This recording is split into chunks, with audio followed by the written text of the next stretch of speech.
Here's a surprising thought: the darker the black hole, the brighter the areas around it seems. It turns out, the source of this brightness isn't the black hole itself, but the extreme environment it creates that forces the surrounding materials to emit light. In the energy filament theory, the inner workings of the black hole, including the pot of energy soup at the core, the crushing zone, the piston layer, and the outer critical skin, don't directly generate light. Instead, they function like a massive dimensional engine. Energy is supplied from within, and the surroundings are illuminated as a result. Let's try to picture this with a metaphor. Imagine material approaching a black hole as if it were sliding into an increasingly steeper cosmic slide. The velocity intensifies, the path curves, and the friction increases exponentially. Just like a metal being intensely grounded down by a grinder, the material is forced to light up. According to the energy filament theory, the key sources of this illumination can be attributed to three major factors. First, the shear at the outer layer. Just beyond the outer critical layer, the inner disk moves faster while the outer disk moves slower. This tremendous difference in velocity is akin to two pieces of sandpaper rubbing against one another, creating friction and causing the material to heat up, resulting in its glowing red, white, and bright. Second, the disk's collision and subsequent heating. As particles dive in at high velocities, they collided with one another in a manner resembling vehicles in a traffic jam on a sharp curve.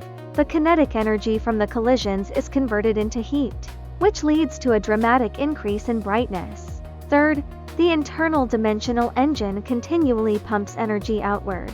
The core or pot of energy soup keeps churning, and the piston layer relentlessly pushes dimensional waves outward. The outer critical skin absorbs these waves, causing the pores to open momentarily.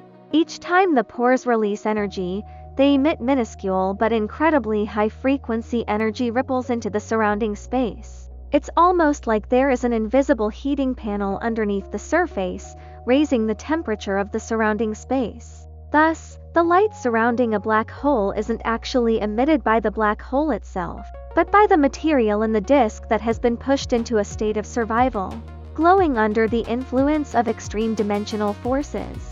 The darker the black hole, the more its surrounding space looks like a glowing ring of incandescent fire. Now, you may wonder, how is it that the black hole's outer boundary, which we see as the event horizon, seems stable and dark, yet the material around it is ablaze with light? In the energy filament theory, we understand that the appearance of the black hole's shadow is not merely a visual effect. It's the result of the extreme forces exerted on light and matter near the black hole, forcing them to adopt a specific trajectory. As light spirals towards the black hole, it follows an inevitable path that leads it into an increasingly steep dimensional terrain. Much like a bike riding down a hill that keeps getting steeper, the black hole itself doesn't grab the light, but instead, it influences the shape of the space around it, creating an environment that the light can't escape. In the next episode, we'll delve deeper into why black holes create such bright surroundings despite their darkness. We'll explore the phenomenon where black holes shine a light on the areas surrounding them, defying expectations. Tap follow, share it on New Physics, Clear Universe.